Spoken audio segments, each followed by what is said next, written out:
Masusustansya na pagkain upang maiwasan ang diabetes. Una, mansanas. Ang mansanas ay isang napakalusog na pagkain. Sa katunayan, maaari mong ipalibot ang mga detalye ng iyong dieta rito. Ito ay dahil ang mansanas ay maraming fiber at wala masyadong calories. Ikalawa, avocado. Ang avocado ay puno ng masusustansyang mga taba.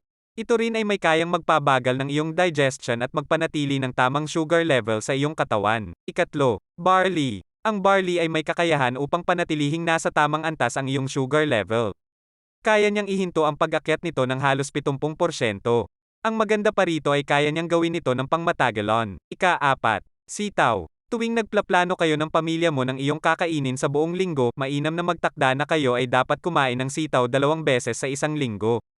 Nakabubuti ito sa iyong katawan sapagkat meron itong fiber na mabilis matuno sa iyong tiyan. For more videos, please like, share, and follow.